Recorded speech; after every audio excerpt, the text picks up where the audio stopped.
Magandang araw po sa inyong lahat at sa mga giliw nating tagapakinig.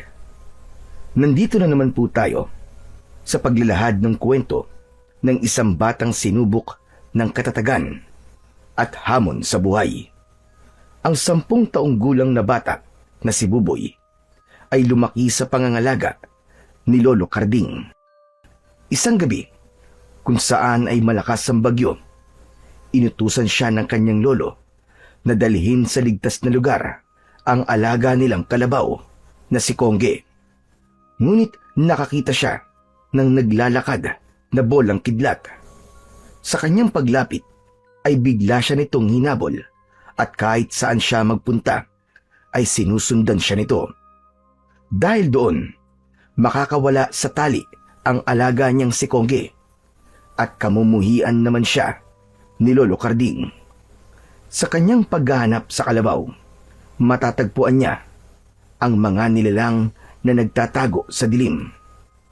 Ano-ano kaya ang mga bagay na matutuklasan niya sa loob ng kagubatan?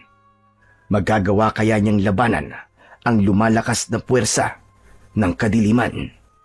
Sama-sama po nating pakinggan ang buhay at pakikipagsapalaran ng batang hinabol ng naglalakad na kidlat.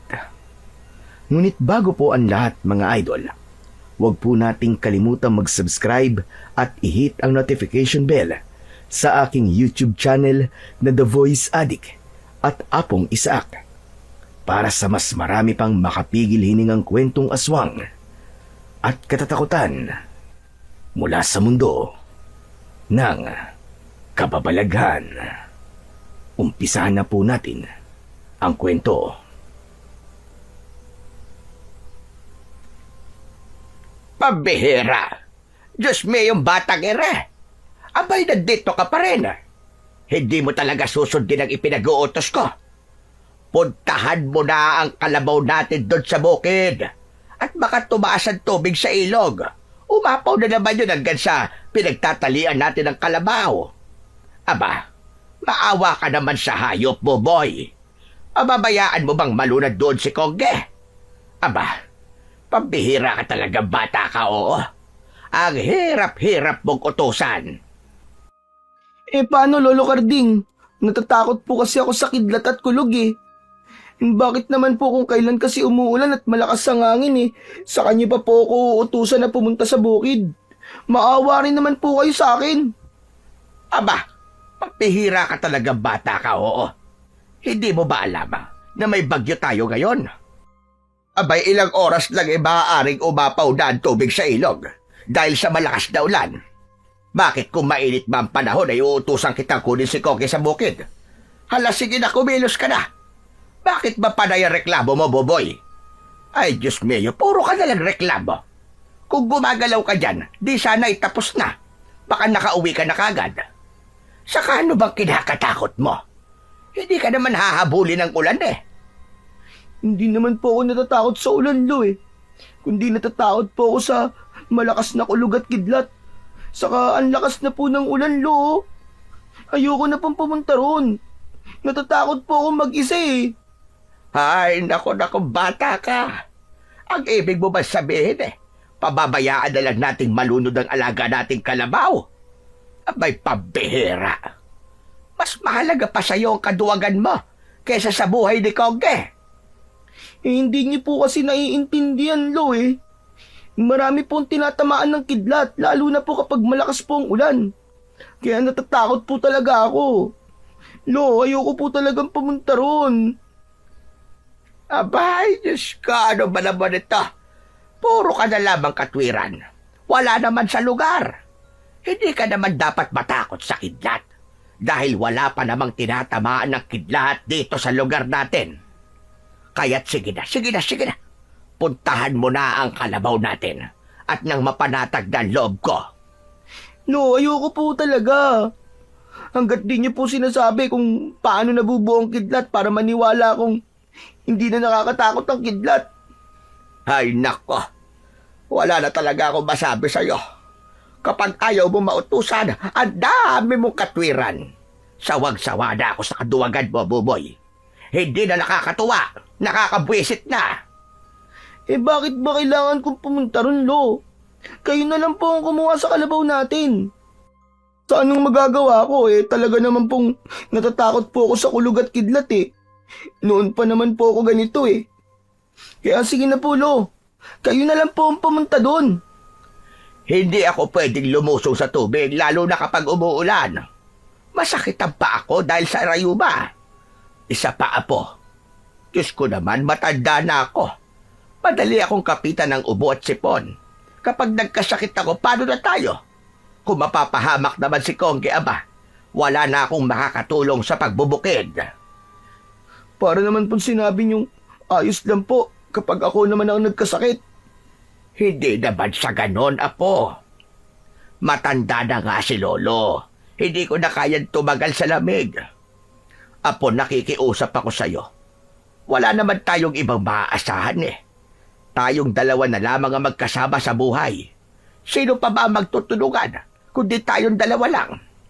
Kahit ngayon lang sana, sumunod ka naman sa utos ko, Buboy. Dahil mahirap mawala ng kalabaw sa panahon ngayon. Lalo na't wala akong ibang makakatulong sa pagbubukid. Pasensya na po talaga, Lolo. Pero hindi ko po talaga kayang pumunta sa palayan ng mag-isa. Hindi naman po siguro aabutin ng tubig ang kinaroroonan ni Kongge. Muling gumuhit ang maliwanag na kidlat sa kalangitan. Kasunod ng malakas na pagdagundong ng kulog sa paligid. Nakakabingi, nakakagulat, at halos nakakonekta yon sa dibdib ng batang takot sa kidlat. Yun ang nararamdaman ng may 10 taong gulang na batang si Buboy sa tuwing malakas ang ulan at hangin. Madalas siyang nakakakita ng mga punong tinatamaan ng kidlat at talagang halos nasusunog ang mga yon sa isang iglap. Sinasabi ng karamihan na ang kidlat ay mas mainit ng 5 beses kesa sa temperatura ng araw. Kaya kung tatamaan ng kidlat ang isang tao, ay para na rin daw tinamaan yon ng milyong-milyong bultahe ng kuryente sa katawan. Yun ang dahilan kung bakit ganun na lamang ang takot ni Buboy sa kidlat at kulog. Dahil sa mga naging katwiran ni Buboy, ay hindi na rin nagsalita ang may 60 taong gulang na si Lolo Carding. Naupo ito malapit sa bintana habang nakatanaw sa labas ng kanilang bahay. Nakatalikod dito sa kanya habang sunod-sunod ang paghinga ng malalim. Isang malalim na buntong hininga naman ang pinakawalan rin ni Buboy habang pinagmamasdan ang likod ng matanda. Yun ang madalas na nagpapalambot sa kanyang puso. Ayaw niyang nakikitang nalulungkot ang kanyang Lolo Carding. Baka sa mukha nito ang matinding pag-aalala para sa alaga nilang kalabaw na si Kongge. Pagsasaka ang tanging ikinabubuhay ng maglolo. Nakikisaka lamang sila sa lupain ni Kapitan Roman. Kaya naman, ang kanilang kinikita sa pag-aani ng palay ay kalahati lamang ang napupunta sa kanila. Ngunit sapat na yon para matugunan ang pangangailangan nilang dalawa sa loob ng 3 buwan. Ang liblib na baryo ng San Dante ay baryong kinatatakutan na puntahan ng mga tao dahil yon sa madalas na paglitaw ng isang misteryosong bolang kidlat o ball lightning sa Ingles. Ang baryo ay sinasabing daanan ng bagyo, kaya kadalasan ay paiba-iba ang klima sa lugar na yon. Idagdag pa, ang balitang dinadaanan din daw ito ng masasamang elementong nais tumawid sa kabilang baryo para magasik ng lagim. Sila ang mga aswang nakiwig na nambibiktima sa mga tao at pumapatay sa mga kalabaw para maging pagkain sa gabi. Ay, nako. Hindi ko na talaga alam kung anong gagawin sa'yo, Buboy. Ikaw na lamang palagi ang nasusunod. Mahirap talagang umasa sa taong duwag at hindi marunong makiramdam. Kung buhay sana ang iyong ama, hindi niya matitiis si Kongge. Pupuntahan niya ito kahit harangan man siya ng sibat. Ayan na naman po kayo, Lo eh. Sa mga paganyan-ganyan nyo eh. Palibasa, alam nyo pong hindi ko kayo matitiis. Kaya dinadaan nyo po ako sa mga salita nyo pong ganyan. Lo, kahit naman po sino eh. Matatakot kapag ganyan ng panahon. Tignan nyo nga oh. Kung minsan naiisip ko po na hindi naman nyo ako totoong mahal. Dahil hindi naman po kayo nag-aalala sa akin. Palagi na lamang po nyong nababanggit si tatay. Kahit kailan naman po, hindi na siya mabubuhay eh. Magkasama na po sila ni nanay sa langit ngayon. Kaya naman po, huwag niyo na pong babanggitin si tatay. Nananahimik na po ang kaluluwa nila eh. Ikaw ang pinag-uusapan natin dito, Buboy, hindi ang tatay mo. Kaya ako lang naman nabanggit ang tatay mo. Dahil ibang-iba ang ugali ng tatay mo kumpara sa'yo. Siyempre naman po, Lo. Anak lang naman po ako ni tatay eh. Magkaiba po talaga kami. Sinasabi ko lang naman po na parang mas mahalaga po sa inyo si Kongge kesa po sa akin. Kaya pakiramdam ko po eh, hindi niyo po ako mahal. Apat pinagdududahan mo pa ang pagmamahal ko sa'yo, ha, Buboy? Sa kabila ng katigasan ng ulo mo, ikaw palagi ang inuuna ko. Ako ang hindi mo mahal, Buboy. Dahil kahit nakikiusap na ako sa'yo, ay hindi ka pa rin sumusunod sa ipinag-uutos ko. Parang hindi ka nag-aalala sa kalagayan ko. Ang hirap talaga magkaroon ng apo na duwag. Paano pa kung totoong nasa panganib na tayo? Hindi mo siguro ako ililigtas. Kung ako naman kaya ang nasa kalagayan ni Kongge, ay pababayaan mo rin akong abutan ng pagtaas ng tubig at hahayaan na lamang na malunod at mamatay. Aba, hindi naman po mangyayari yun, Lo eh. Hindi naman po kayo kalabaw eh. Iba naman po ang tao sa hayop. Ay, ano ba yan? Sige na nga po. Kung talagang mapilit kayo eh, pupunta na po ako sa bukid. Pabayaan ko na lang pong tamaan ako ng kidlat. Bahala na. Hay nako, Buboy. Kung napipilitan ka lang na sumunod sa utos ko, ay wag na. Wag ka nang pumunta. Mamaya meron pang mangyaring masama sa'yo ron, tapos ako pa sisihin mo. Hindi po, bahala na. Ayos lang po ako. Di bali na lang pong may mangyaring masama sa akin. Ang mahalaga, maialis ko lang po si Kongge sa bukid. Lumapit ang napipilitang si Buboy sa nakabukas na pintuan ng kanilang bahay. Mula sa loob ay tanaw niya ang kumikislap na kidlat kasabay ng malakas na kulog. Malakas din ng ulan at sumisipol ang hangin. 5:00 pa lamang yun ng hapon, ngunit madilim na ang paligid. Kinuha niya ang kanilang lumang gasera na nakasabit sa dingding. Pagkatapos ay dinampot niya ang malapad na daon ng anaw. Yun ang magsisilbing pandong niya laban sa malakas na ulan. Ilang minuto pa ang hinintay ni Buboy. Umasa siya. Napipigilan siya ni Lolo Carding. Ngunit hindi niya narinig na nagsalita ulit ito. Bago iniakbang ang kanyang mga paa, ay isa munang malalim na buntong hininga ang pinakawalan niya. Pinaglalabanan niya ang takot sa madalas na pagguhit ng kidlat sa langit. Ilang sandali pa ay tumigil ang ulan. Pagkakataon na yon para umalis si Buboy papuntang bukid. Talsik ng putik at ilang patak ng ulan ang dumikit sa katawan ni Buboy. Tinahak niya ang madulas at makipot na tulay na gawa sa kawayan. Mataas na ang tubig sa ilog. Ilang dangkal na lamang ang agwat nito mula sa tulay na tinatawiran niya. Nanginginig ang kanyang tuhod sa pagtawid dahil hindi niya halos maaninaw ang daan. Nang makalampas siya sa tulay, ay nagsimula na siyang tumakbo. Walang sapin ang kanyang paa, kaya ramdam na ramdam niya ang tumutusok na mga tinik sa talampakan niya.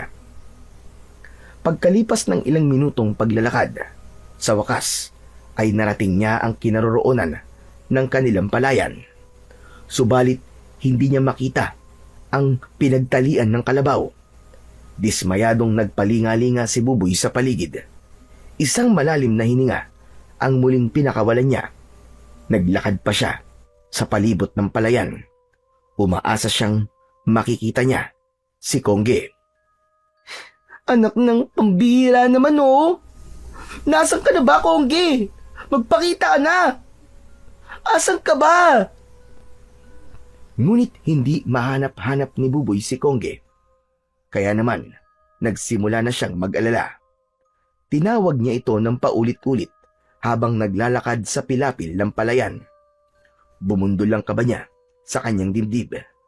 Nang mula sa patubigang kanal ng tubig ay rumagasa ang malakas na agos ng baha. Unti-unting inilulubog nito ang mga tanim hanggang sa tuluyan na itong nawala sa kanyang paningin. Saka lamang niya napansin si Kongge.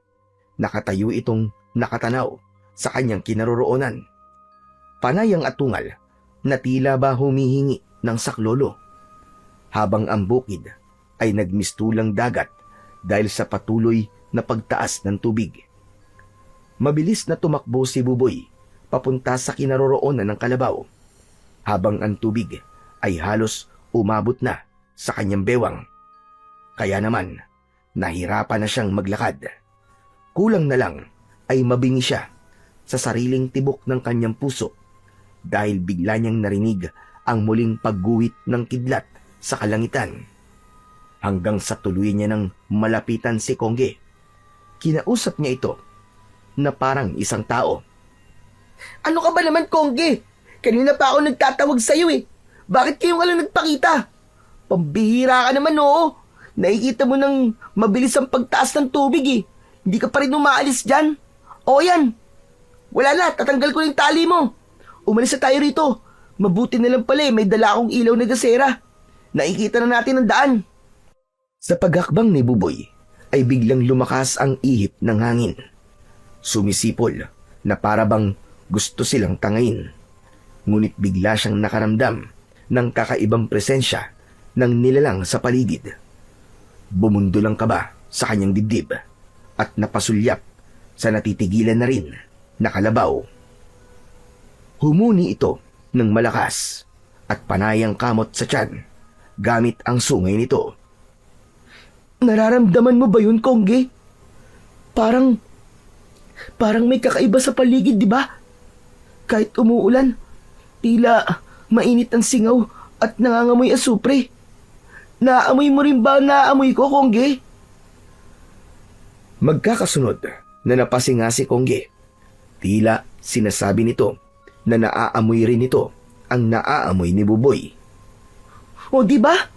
Sabi ko ni, naamoy mo rin ang mabahang simoy ng hangin. Tara na nga. Bakit kasi bigla na lamang akong kinilabutan sa lugar na to eh? Biglang gumapang ang takot sa buong katawan ni Buboy. Kaya naman, nagpalinga-linga siya sa paligid na parabang meron siyang hinahanap. Maya-maya pa ay binitiwan niya ang tali ng kalabaw at hinugasan ito sa tubig. Sinabuyan niya ito habang nakayuko siya sa tubig na umaagos, kung saan ay nakikita naman niya ang refleksyon ng langit sa ibabaw nito. Ngunit bigla siyang nakarinig ng naglalagablab na apoy. Kakaiba yun sa kanyang pandinig at hindi niya maipaliwanag kung anong uri ng tunog ang kanyang naririnig. Dahan-dahan siyang tumayo habang palakas ng palakas ang nililikhang ingay ng bagay na yon sa kanyang likuran. Nanginginig ang kanyang katawan. Saka mabilis na nilingon ang bagay na nagliliwanag sa kanyang tabi. Ganun na lamang ang panlalaki ng kanyang mga mata nang makita ang malabolang kidlat sa kanyang harapan. Umikot-ikot ito na parabang may nagtatalsikang kidlat mula sa bilog na yon. Natulala si Buboy at halos hindi siya makapagsalita. Tila ba isa itong tao na naglalaro sa ibabaw ng tubig, habang ang paglutang nito sa hangin ay parang unti-unting kumakalak at nabubuo muli sa sarili nitong hugis. Hindi na siya nakapag-isip dahil mabilis itong lumapit sa kanya. Dala ng takot ay agad siyang tumakbo sa pilapil ng palayan. Naiwan si Kongge na walang tigil sa pag-atungal. Yay! Tulong! Hinahabol ako ng kidlat! Tulong! Sa mabilis na paghakbang ni Buboy ay tila naninigas ang kanyang tuhod. Dahil yun, sa malalim na putik at tubig na dinadaanan niya. Naluluwa na ang kanyang mga mata at punong-puno ng pagsisisi ang kanyang loob. Hindi sana siya nagpunta ng mag-isa sa palayan na yon. Idagdag pa na kahit saan siya magpunta ay tila ba hinahabol siya ng bilog na kidlat. Dinig na dinig ni Buboy ang malakas na tunog na parabang nasusunog na kuryente. Kaya naman, hindi niya naiwasan ang hindi mapaiyak nang dahil sa labis na takot at pag-aalala. Tulong! Hinahabol ako ng kidlat! Tulungan niyo ako! Saklala! Sa muling paglingon ni Buboy sa gawi ng bolang kidlat, hindi ito humihiwalay sa kanyang likuran. Kahit saan siya magpunta, ay sinusundan siya nito. Hanggang sa unti-unti nang nararamdaman ni Buboy ang labis na pagod. Hindi siya tumigil. Ayaw pa niyang mamatay, kaya mas lalo niyang nilakihan at binilisan ang kanyang pagakbang. Ngunit ilang beses siyang nadadapa sa palayan. Nadurog rin niya ang iba nilang mga tanim na palay, hanggang sa tuluyang matalo si Buboy ng panghihina ng kanyang katawan. Kasunod ng muling pagguwit ng kidlat sa kalangitan, dumagundong naman ang kulog sa paligid. Wala nang nagawa si Buboy, kundi panoorin kung paanong unti-unting lumalapit sa kanyang kinaroroonan ang malabolang kidlat. Sumasayaw ito sa ibabaw ng tubig habang nakalutang sa hangin. Bigla itong bumangga sa kanyang katawan at naglaho sa kanyang paningin. Naramdaman niya ang pagsanib ng kulay asul na kidlat sa kanyang katawan. Sa isip ni Buboy ay yun na ang kanyang magiging katapusan. Mariin siyang napapikit at gumapang sa lupa. Umaasa siya na walang nangyaring masama sa kanya. Tulong! Tulungan niyo po ako! Para gawa niyo na! Lolo! Hinawakan ni Buboy ang kanyang buong katawan. Sinuri niya kung meron siyang sugat. Dala ng takot, napahagulgul siya ng iyak. Bigla niyang naisip na hindi siya namatay sa kidlat. Pinakiramdaman niya ang kanyang sarili. Naramdaman niyang masakit ang kurot niya. Tuluyan na ngang nagtaka si Buboy dahil hindi siya napahamak. Halos hindi siya makapaniwalang buhay pa rin siya pagkatapos tamaan ng bolang kidlat. Ang malakas na ulan at patuloy na pag-ihip ng hangin sa paligid ay muling tumigil. Naramdaman ni Buboy ang masasakit niyang katawan. Nakatingin siya sa langit habang nakatihayang nakahiga at nakadipa ang mga braso sa lupa. Nagsimulang mag-ingay ang mga palaka sa bukid. Bumaba na rin ang tubig sa palayan hanggang sa naging payapa na ang buong kapaligiran. Bumangon si Buboy. Paano siya haharap kay Lolo Carding nang ganun ang kanyang itsura? Nakadikit din ang mga putik sa kanyang ulo at mata lamang niya ang walang dumi. Nilinisan niya ang kanyang sarili, ngunit biglang gumuhit ang sakit sa kanyang dibdib. Napasalampak siya ng upo sa lupa. Bawat paggalaw niya ay tila lumilikhayo ng kuryenteng tunog sa kanyang pandinig. Inisip na lamang ni Buboy na baka dala lamang yun ng labis na takot niya kanina. Anong nangyayari sa akin? Bakit pakiramdam ko nasa loob ng katawan ko ang bolang kidlat na yun? Diyos ko, tulungan niyo po ako. Aba, teka. Nasaan kaya si Kongge? Tuluyang napabalikwas ng pagkakaupo si Buboy. Napatayo siya at hinanap ang kalabaw. Ngunit nagulat siya nang makitang nakatayo lamang ito at nakatingin sa kanya. Hindi ito umaalis sa kinaroroonan nito. Tila natulala sa nakitang pangyayari kay Buboy. Dahan-dahan niyang nilapitan ito habang hindi gumagalaw at hindi kumukurap ang mga mata. Nakaangat ang mukha nito habang panay ang pagsinga.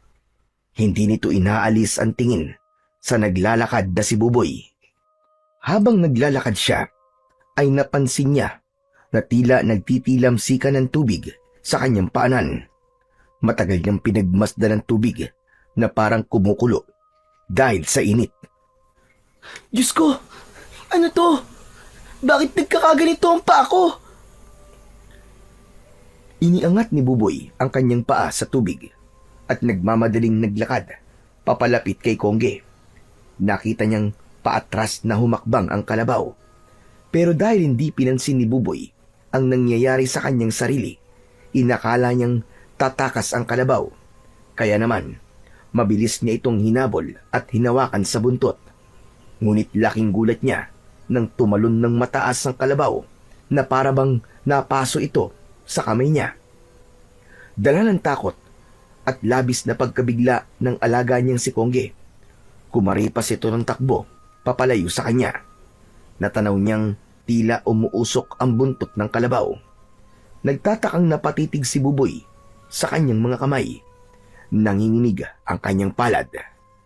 Muli siyang napasulyap sa tumatakbong kalabaw. Diyos ko! Ano ba to? Ano ba to nangyayari sa akin? Kagagawan ba to ng bolang kidlat na yun?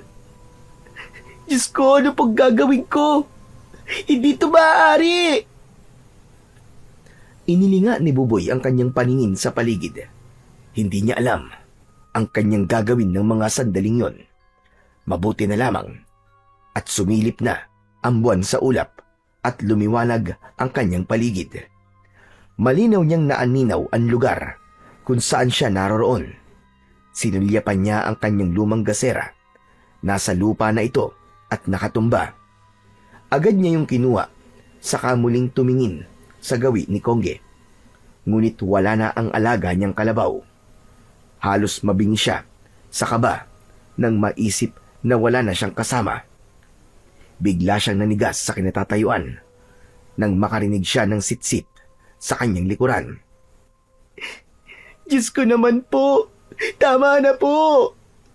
Ano na naman po ba ang huling naririnig ko? Ayoko na!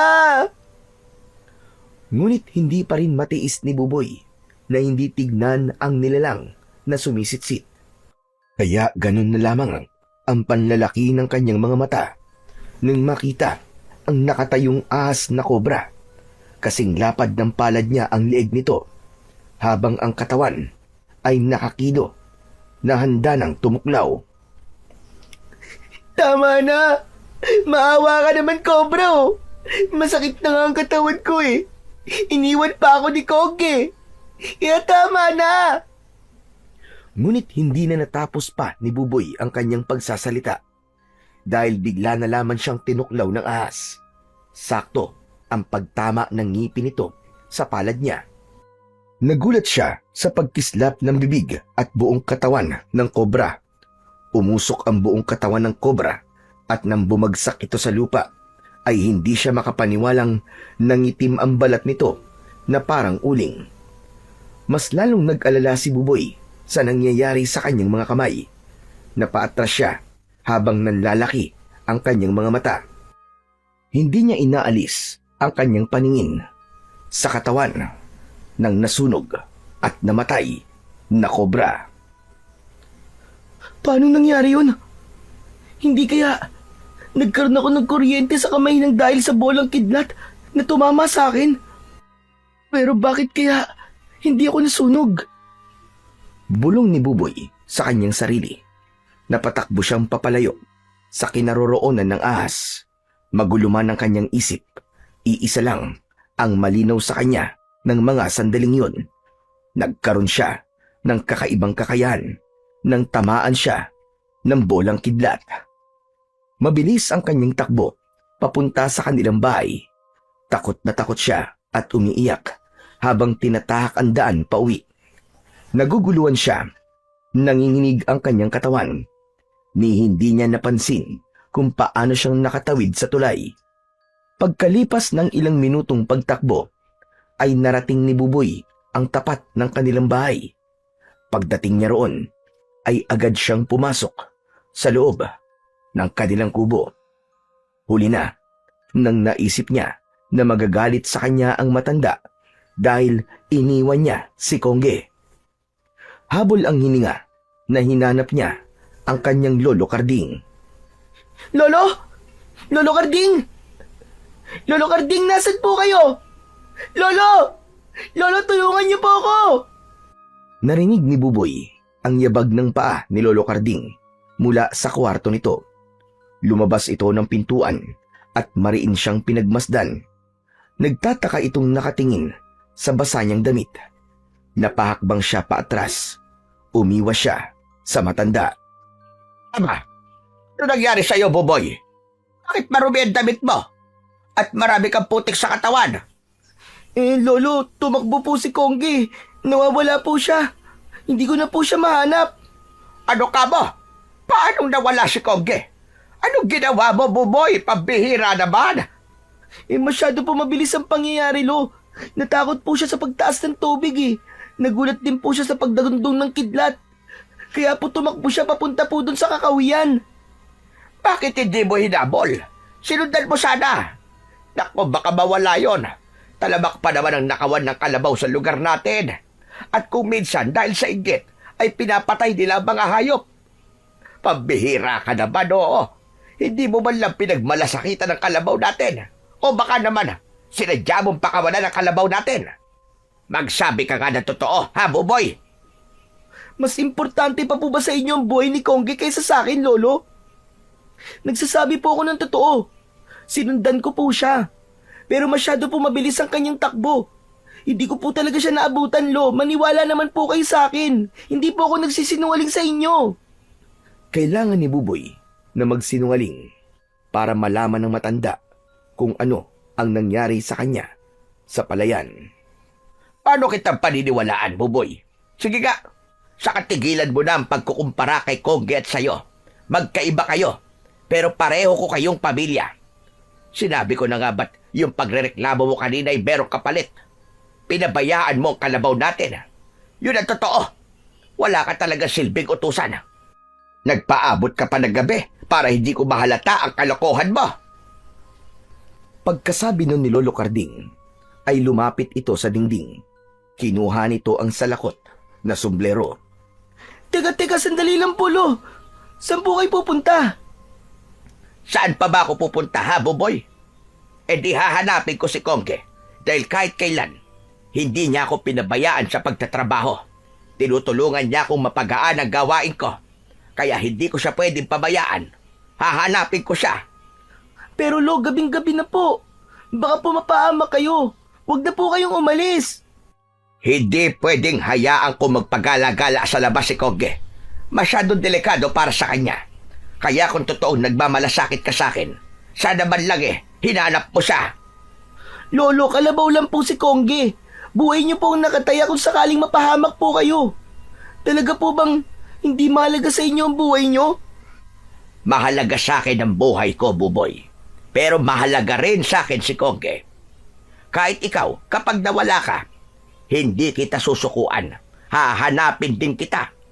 Yun ang tinatawag na pamilya. Kaya wag mo kong pipigilan. Dahil sa oras na mapahamak si Kongge, ikaw ang mananagot sa akin. Tandaan mo yan.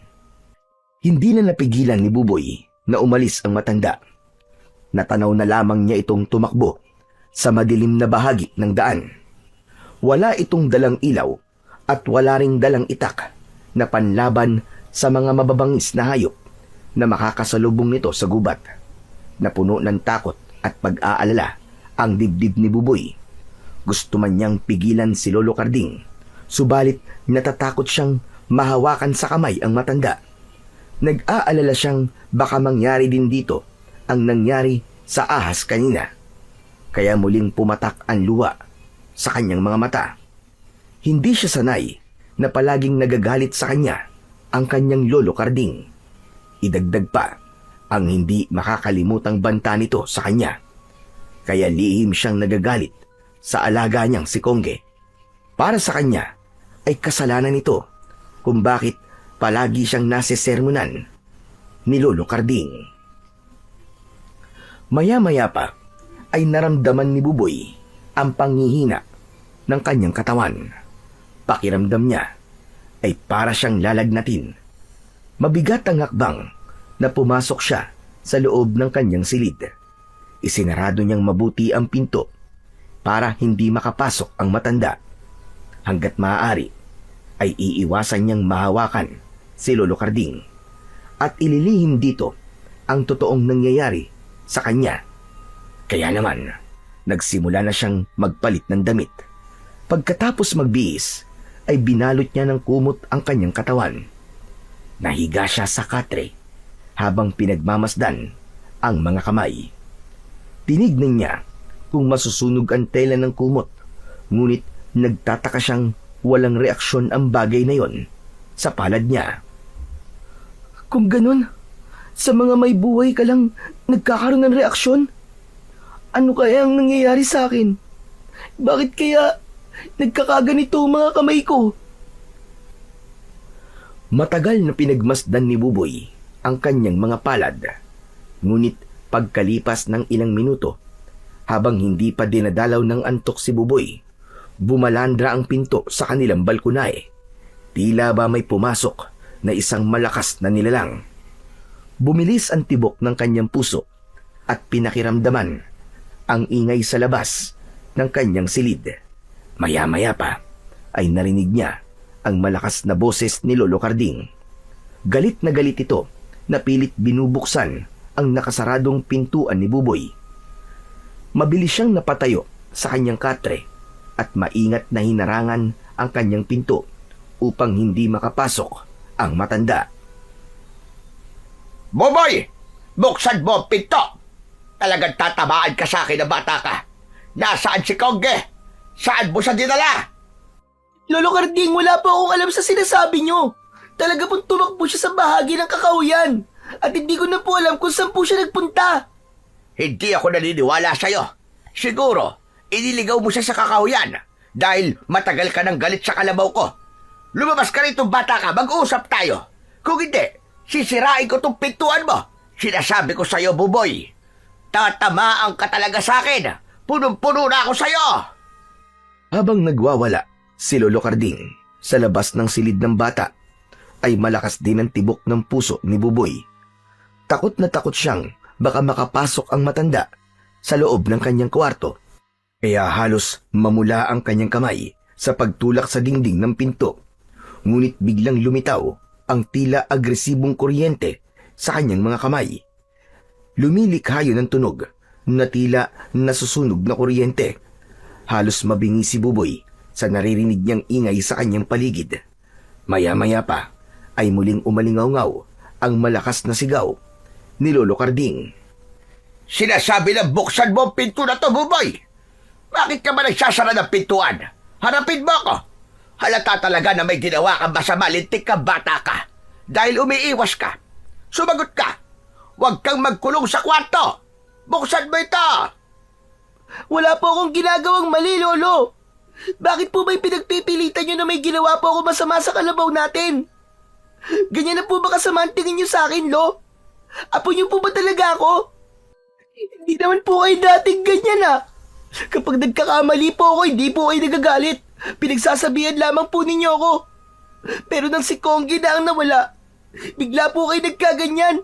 Hindi ko na po kayo naiintindihan. Tila naramdaman ni Lolo Carding ang naluluhang boses ni Buboy, kaya bigla itong tumahimik sa labas ng kanyang kwarto. Ngunit hindi nagtagal, ay muli itong nagsalita.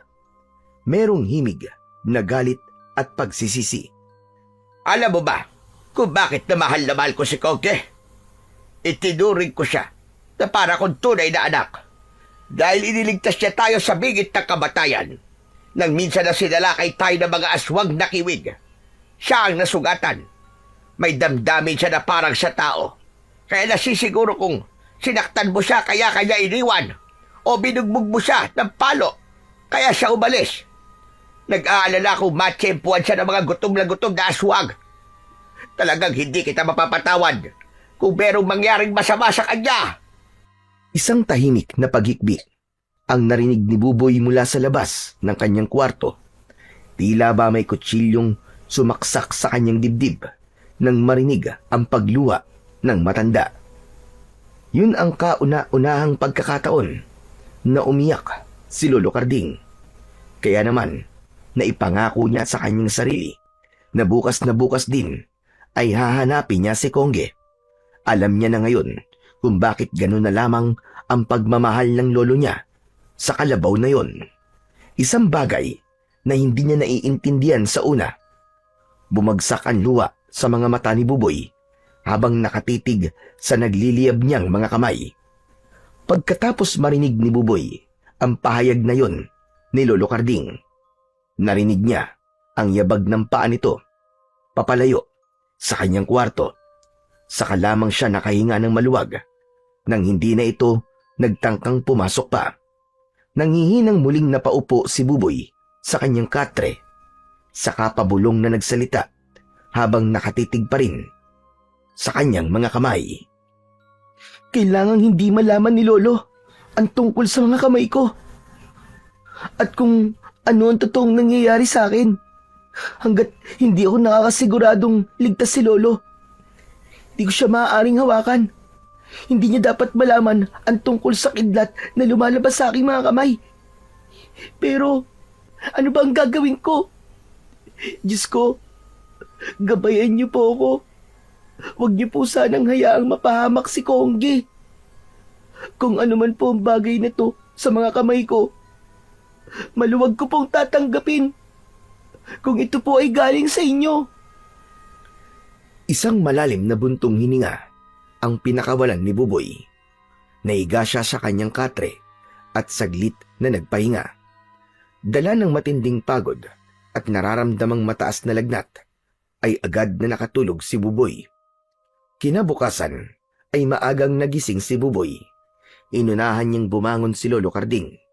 Hanggat maaari ay ayaw niya munang makipag-usap sa matanda. Pagkatapos niyang maihanda ang kanyang mga gagamitin sa paglalakad, ay tahimik siyang lumabas ng bahay. Malamig ang simoy ng hangin dahil konti pa lamang ang liwanag na makikita sa paligid.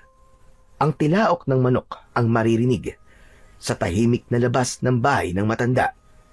Masarap sa pakiramdam ang hangin mula sa payapang kapaligiran. Ganun kaginhawa ang hangin kapag nakakalipas ang bagyo sa isang lugar. Mabibigat ang paa na sinimulan niya nang maglakad para hanapin ang alagang kalabaw na si Kongge. Maya-maya pa ay tumawid na siya ng tulay. Kasunod ang pagtahak sa makipot na daan ng pilapil ng palayan. Pagsapit niya sa bukid ay nakita niya ang epekto ng bagyo sa kanilang palayan.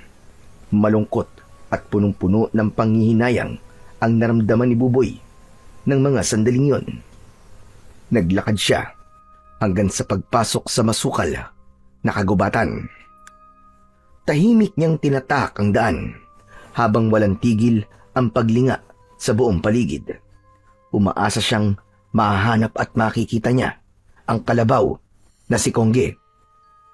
Pagkalipas ng ilang minuto ay natanaw niya ang isang grupo ng mga tanod. Kasama ng mga ito si Kapitan Roman.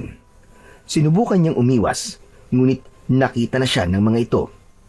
Nakakunot ang noon ni Kapitan Roman na nakatingin sa gawi ni Buboy. Oh, Buboy! Anong ginagawa mo rito sa gubat? Abay, maaga pa. Magandang umaga po, Kapitan.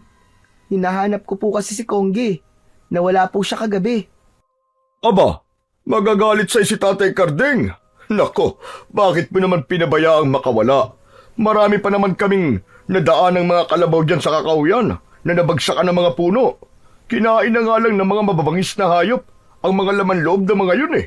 Kaya nga kami nagroronda dahil nagtitingin-tingin kami ng napinsala ng bagyo kagabi. Nakita niyo po ba si Kongge sa mga nabagsakan po ng puno, Kapitan? Tumingala ang lalaki na tila ba nag-iisip at inaalala kung kasama nga ang kanyang alagang kalabaw sa mga nabagsakan ng puno. Sobra ang kanyang pag-aalala dahil nasisiguro niyang magagalit talaga sa kanya si Lolo Carding. Maya-maya pa ay sumabat sa usapan ang isang tanod na kilala lamang ni Buboy sa pangalan na Adano. Sinabi nitong kilala nito ang kalabaw niyang si Kongge at nakakasiguro raw ito na wala ang kanyang alaga sa mga nabagsakan ng puno. Kaya naman ay nakahinga siya ng maluwag. Maraming salamat po at nakilala niyo po si Kongge, Mang Adano. Pero nasan po kaya siya? Hindi niyo po ba alam kung saan siya nagpunta? Ang ibig ko pong sabihin baka naman po nakita niyo ang kalabaw namin. Ay, naalala ko nga pala, Buboy. Kanina ay meron akong nakasalubong na matandang babae.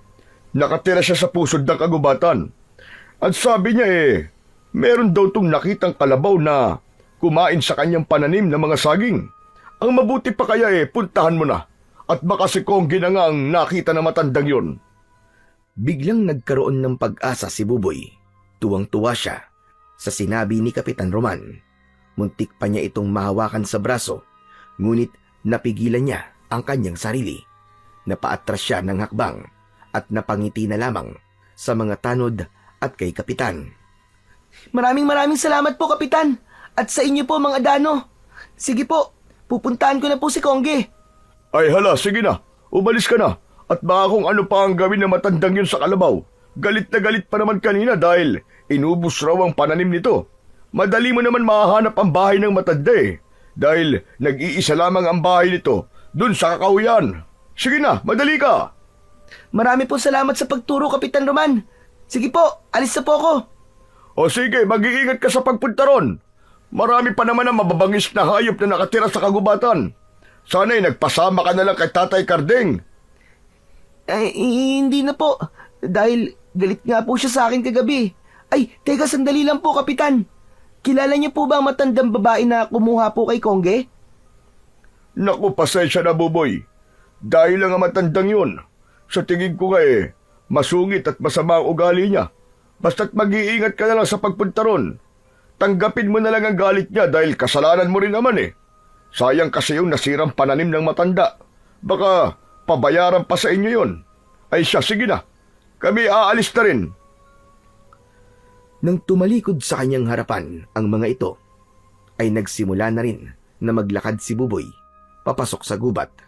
Panay pa rin ang buntong hininga niya dahil sa labis na pag-aalala para sa kalabaw. Ilang oras pa ang lumipas ay hindi na halos makita ni Buboy ang hangganan ng kakahuyan. Mas lamang ang huni ng mga ibon sa paligid kesa sa tunog ng ilog sa gubat. Nangangahulugan yon na nasa pinakagitna na siya ng kagubatan. Bawat lampasan ni Buboy na puno ay sinisingitan niya yon ng mga daon sa katawan upang hindi siya maligaw kung sakaling siya ay pauwi na. Panay ang buntong hininga ni Buboy habang iginagala ang paningin sa paligid. Dala ng pagod ay minabuti muna niyang magpahinga sa lilim ng punong nadaanan niya. Uminom siya ng tubig at habol ang hiningang napatitig sa masukal na bahagi ng kagubatan. Napatingala siya sa itaas ng puno. Mataas na ang araw, ngunit dahil sa malagong daon ng mga puno, tila nagmistulang gabi pa rin ang loob ng kagubatan. Konti lang ang pumapasok na liwanag sa loob ng kakahuyan. Maya-maya pa ay meron siyang narinig na tila ngumunguya ng makunat na pagkain. Saan kaya nanggagaling ang tunog na yun? Teka, matignan nga. Baka si Kongge na yun Naramdaman ni Buboy na parang nasa kabila lamang ng puno ang ingay na kanyang naririnig. Maingat niyang inihakbang ang kanyang mga paa paikot sa puno. Habang papalapit siya sa pinanggagalingan ng tunog, ay palakas naman ng palakas ang pagmuya ng nilalang na lumalantak sa kinakain nito. Halos manigas ang kanyang katawan nang tumambad sa kanyang paningin ang apat na nilalang na magkasalong kumakain sa nakahigang kalabaw. Dilat ang mga mata, laylay ang dila ng hayop. Nang una ay akala talaga ni Buboy na si Kongge na ang nilalantakan ng hindi niya makilalang mga nilalang. Hindi niya makita ang muka ng mga hayop na kumakain sa laman loob ng kalabaw. Biglang naramdaman ni Buboy ang pagtunog ng kuryente sa kanyang kamay. Tila isang kidlat na gumuguhit sa kanyang palad. Muli siyang napatingin sa kinaroroonan ng mga nilalang na umaangil habang kumakain. Nag-aagawan ng mga nilalang sa puso ng kalabaw. At nang tumayo ang mga ito, ay naramdaman ng mga ito ang presensya ni Buboy. Tumigil ang mga ito sa paglantak sa katawan ng kawawang kalabaw. Humarap ang mga ito sa kanya habang nakangising nakatitig ang mapupula nitong mga mata. Nalantad sa kanyang paningin ang mga anyo nitong tila asong nauulol. Naglakad ang mga ito ng pagapang, papalapit sa kanyang kinaroroonan. Nagsipag taasan ang balahibo niya sa katawan at mas lumakas ang tunog ng kuryente na lumalabas sa kanyang mga palad. Wag! Huwag kayo lalapit! Nakikiusap ako! Huwag kayo lalapit! Saka lamang naaninaw ni Buboy ang itsura ng aswang na kiwig. Nakabaluktot ang mga ito na parang kuba.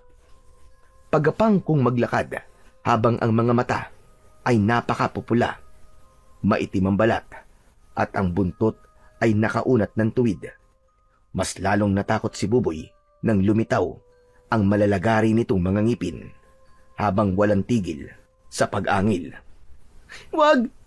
Maawa na kayo! Huwag niyo akong sasaktan! Huwag kayo lalapit! Itinaas ni Buboy ang kanyang dalawang palad habang paatras na naglalakad papalayo sa apat na aswang na walang tigil sa paghakbang. Ngunit bigla na lamang lumukso ang nilalang papunta sa kanyang kinaroroonan. Ganon din ang tatlo pang aswang na tila nag-aagawan sa paglapit kay Buboy. Mabilis ang pagpihit ng kanyang mga paa at tumakbo ng mabilis papalayo sa mga aswang na humahabol sa kanya. Wala nang pakialam si Buboy kung saan man siya mapunta. Ang mahalaga, makatakas siya sa mga aswang na kiwig. Tulong! Tulungan niyo ako! Saklolo! Umalingaw-ngaw ang sigaw ng paghingi ng tulong ni Buboy. Halos hindi lumapat ang kanyang paa sa lupa. Saka lang din niya napansin na tila mabilis siyang tumakbo. Malayo na kagad ang agwat niya sa mga aswang. Ngunit biglang gumuhit ang malakas na kidlat sa kalangitan. Kasunod nun ang pagdagundong ng kulog sa paligid. Umihip ang malakas na hangin at bumuhos ang malalaking patak ng ulan. Napayuko si Buboy. Takot na takot siya sa kulog at kidlat. Kaya naman, sa pagtigil niya sa pagtakbo, ay huli na ang lahat para tumakas. Dahil napapalibutan na siya ng mga aswang. Kasabay ng walang tigil na pagkidlat, ay binalot na ng takot si Buboy. Lolo! Lolo, tulungan niyo po ako! Tulungan niyo po ako! Taklob ng dalawang palad ang dalawang tenga ni Buboy. Pumatak ang masaganang luha sa kanyang mga mata at inisip niya na yun na ang magiging katapusan niya.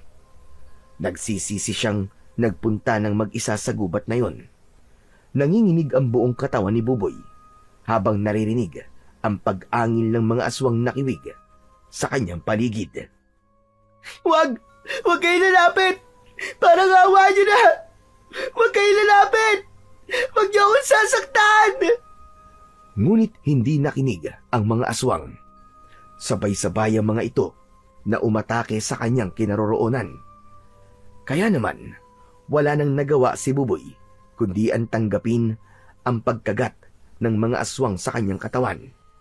Nakapikit siyang hinihintay ang pag-atake ng mga aswang sa kanya. Habang ang dalawa niyang kamay ay nakataas, naririnig niya ang tila tunog ng malakas na kuryente. Nang magmulat siya ng kanyang mga mata, ay nakita niya sa kanyang mga kamay ang maliwanag na kulay asul na bolang kidlat. Katulad yun ng kidlat na humabol sa kanya sa palayan. Nang muling pagmasdan ni Buboy ang mga nilalang, ay saka lamang niya napansin na sunog na ang mga ito. Lahat ay nagkulay itim ang katawan at magkakasabay na bumagsak sa lupa. Ang hugis bilog na kidlat sa kanyang mga kamay ay tila isang malakas na kapangyarihan na hindi mapapantayan ng kahit na anong klase ng agimat. kaya nagmistulang maliwanag na buwan ang loob ng kakawyan. Dahil sa naglalagablab na bolang kidlat sa kamay ni Buboy. Iwinaksi niya yon ng paulit-ulit, ngunit hindi yun matanggal sa kanyang palad. Ngunit naikuyom niya ang kanyang kamao, ay biglang naglaho ito sa kanyang mga kamay. Diyos ko! Grabe! Ang astig ng kamay ko! Napatay ko ang mga aswang! Natusta sila! Teka, hindi kaya ako magiging tagapagligtas ng mga tao laban sa mga aswang na to? Pero, bakit naman ako? Muling ibinuka ni Buboy ang nakakuyom niyang palad, ngunit hindi na lumabas ang bolang kidlat. Kung ganun pala, lumalabas lamang ang bolang kidlat sa kamay ko kapag may banta ng panganib sa buhay ko. Nang maintindiang lahat ni Buboy ang nangyayari sa kanya, ay unti-unti siyang nagkaroon ng lakas ng loob na mag-isang hanapin si Kongge. Kung ano ang nais ipahiwatig ng kidlat sa kanyang kamay, palatandaan yon na hindi niya kailangang matakot. Ilang beses na siyang iniligtas ng kidlat sa kanyang mga kamay laban sa mga aswang. Ngayon, alam na niyang meron siyang kapangyarihan. Matapang na niyang haharapin ng mga aswang na haharang sa kanyang daraanan, maging sa mga mababangis na hayop na magtatangka sa kanyang buhay. Muli niyang ipinagpatuloy ang kanyang paglalakad, kasunod ng pagnanais na makitang muli ang alagang kalabaw na si Kongge. Pero habang tinatahak niya ang daan papunta sa bahay ng matanda, ay biglang bumundol ang kaba sa kanyang dibdib. Parang may mali dahil bumabalik lamang siya sa kung saan siya nanggaling kanina. Sinubukan niyang maglakad ulit, ngunit lumipas na ang mahabang oras ay wala pa rin siyang nakikitang bahay ng matanda, hanggang tuluyan ng dumilim ang paligid. Mabuti na lamang at kahit paano ay nagbaon siya ng lumang gasera na magagamit niya sa paglalakad at pagtanglaw sa kanyang dinaraanan. Kaya lang, ilang minuto lang ang itinagal ng ilaw dahil hindi niya napansin na natapon ng gas nito at nalagyan ng tubig ulan. Tuluyan ng tumila ang ulan at ang pumalit naman ay ang masakit na kisot ng niknik sa kakawyan. Kaya mas lalong nagngingit-ngit ang kalooban ni Buboy para kay Kapitan na nagturo sa kanya sa lugar na pinuntahan niya ngayon. Hindi siya makapaniwalang niloko siya ni Kapitan Roman. Bakit kaya ako niloko ni Kapitan Roman? Muntik ako mapahamak ng dahil sa kanila. Humanda sila. Makakarating talaga to kay Lolo Carding. Pagbabayaran nilang ginawa nilang panluloko sa akin. Dahil hindi natagpuan ni Buboy ang bahay na sinasabi ni Kapitan Roman, ay nagpasya na siyang umuwi. Nabigo siyang mahanap ang kanyang kalabaw. Idagdag pa ang mga nangyaring kakaiba sa kanya. Pagkalipas ng ilang oras, ay hating gabi nang nakarating sa bahay si Buboy. Isang malalim na buntong hininga ang pinakawalan niya bago siya tuluyang pumasok sa kanilang bahay. Ngunit nagulat siya sa malakas na boses ni Lolo Carding. Nakatayo ang matanda sa gitna ng mga upuan na gawa sa kawayan. Mukhang kanina pa siyang hinihintay ng matanda sa kanilang balkonahe. Hindi pwedeng mahawakan siya ng matanda, kaya nang humakbang ito papalapit sa kanya, ay napaatras siya. Subalit ang galit na boses ng matanda ay tagos sa kanyang dibdib. Nasaan na si Kongge? Bakit hindi mo siya kasama? Patawarin niyo po ako, Lolo. Talaga pong hindi ko na mahanap si Kongge. Maaga po akong umalis pero naubos lang po ang oras ko sa paghanap ng kalabaw. Hindi ka na sana umuwi. Habang tumatagal, mas lalo ako nasusura sa pagbubuka mo, bata ka. Pambihira ka. Kasalanan mo kung bakit nawala ang kalabaw ko. Ano? Paano po naging kasalanan ko, Lolo? Nakita man po ninyo ang ginagawa ko lahat para makita siya. Para maibalik ko po sa inyo. Bakit parang hindi po kayo naniniwala sa akin? Dahil naniniwala akong sinaktan mo siya. Kaya kanya iniwan at umalis siya. Hindi ko po sinaktan ng kalabaw. Para lumayo po siya sa akin. Alam niyo po bang muntik na ako mapahamak sa gubat habang hinahanap ko po siya? Nakita ko ang mga aswang nakiwig at muntik nila ako lapain. Hindi niyo man lang inalam kung ayos lang ba ako. Eh nasa na mga sugat mo? Na magpapatunay na hinabol ka nga ng mga aswang nakiwig. Huwag ka nang gumawa ng kwento para lamang mapunta ang simpatya ko sa'yo. Dumaan dito si Kapitan at sinabi niyang hinahanap mo ang kalabaw natin. Nagkukunwari ka pang naghahanap sa kanya. Pero ang totoo, natulog ka lang sa kakawiyan. Yun naman ang madalas mong ginagawa, hindi ba? Ang hirap niyo pong paliwanagan, Lolo. Walang ibang tama sa inyo kundi kayo lang. Kahit na anong ipaliwanag ko, ay hindi naman po kayo naniniwala sa akin. Baliwala lamang po ang paghihirap ko. Kaya tama na. Kasalanan ko na po ang lahat. Sige na. Ako na po may kasalanan. Dahil sa mga sinabi ni Buboy, ay nagalit ang matanda.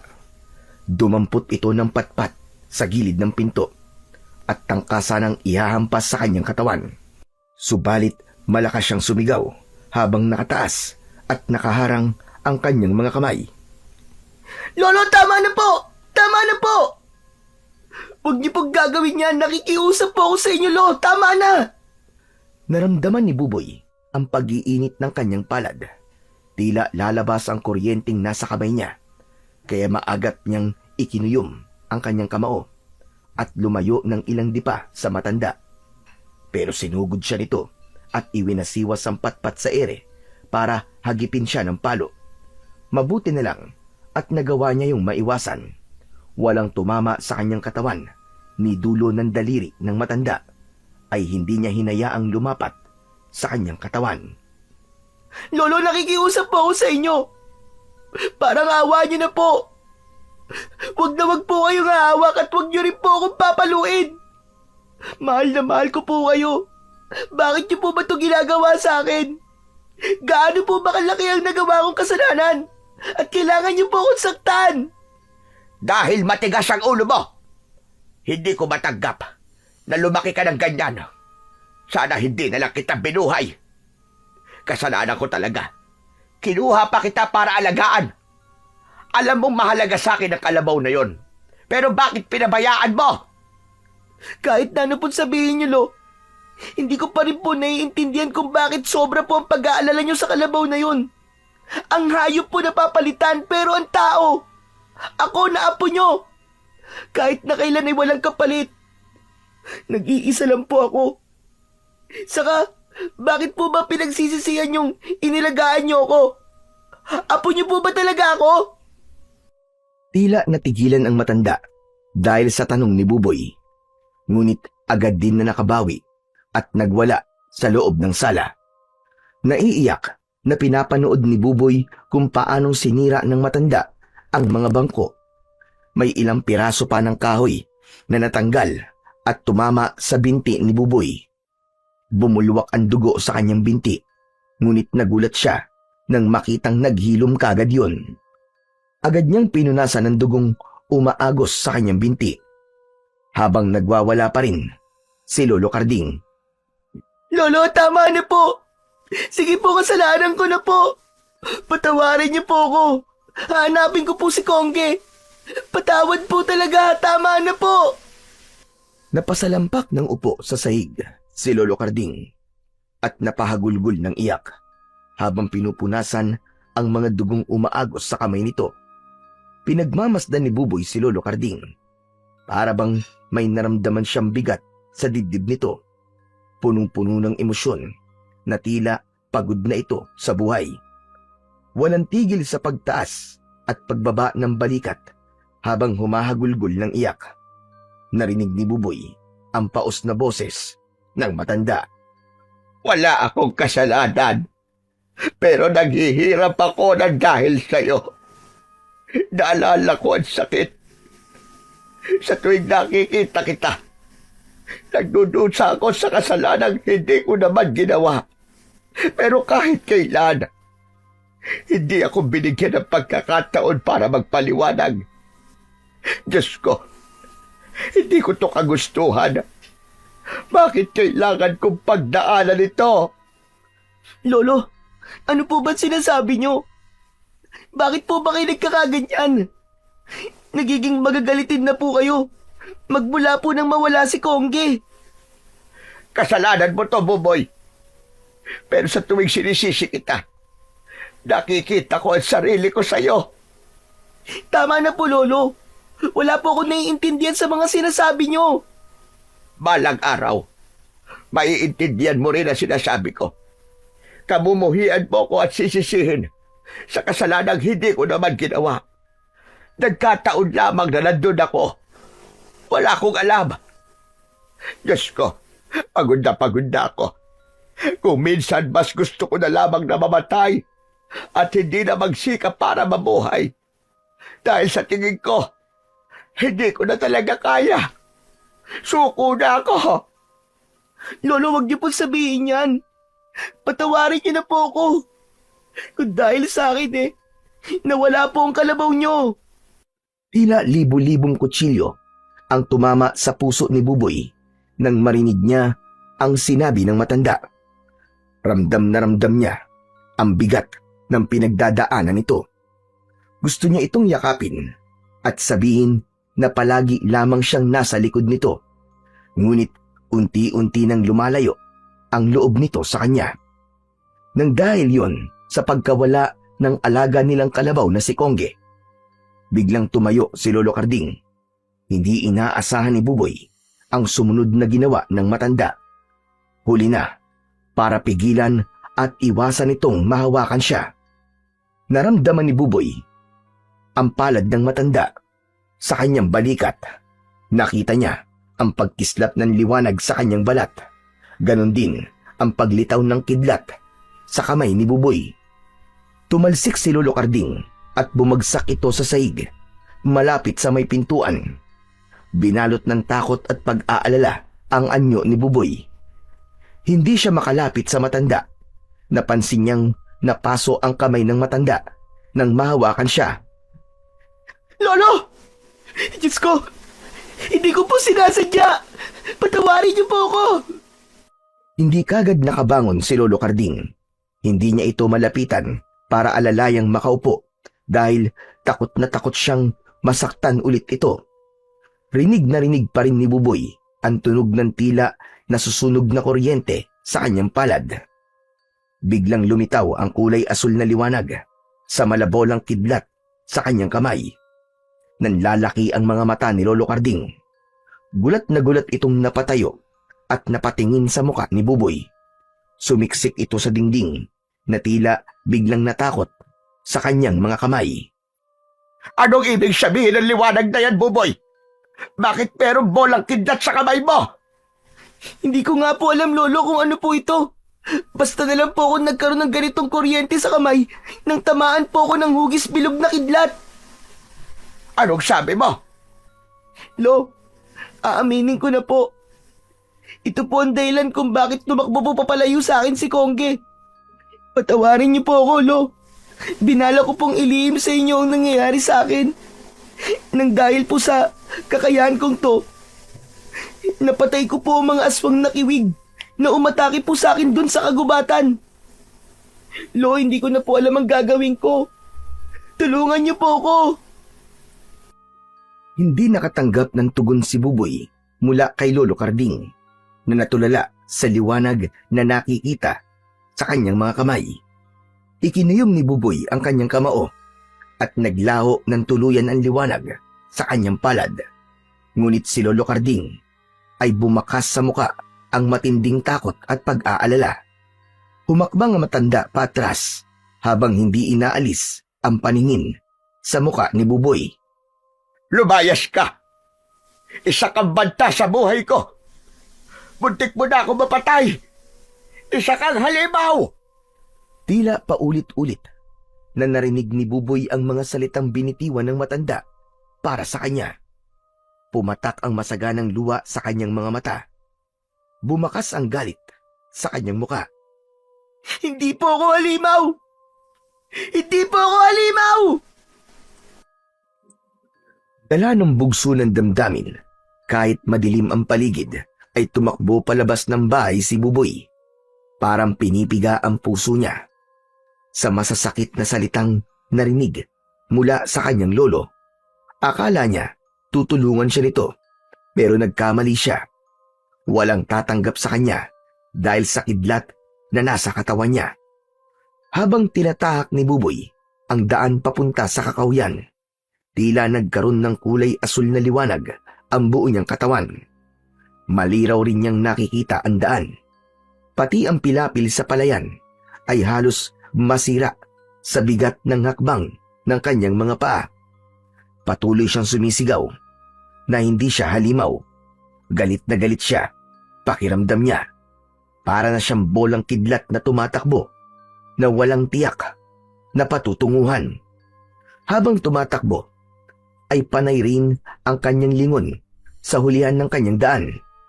Kaya sa muling pagharap niya, ay hindi niya napansin ang matandang lalaki na nakaharang sa kanyang daan at mababangga niya. Pareho silang bumagsak sa lupa. Naunang bumangon si Buboy at panghuli ang matanda.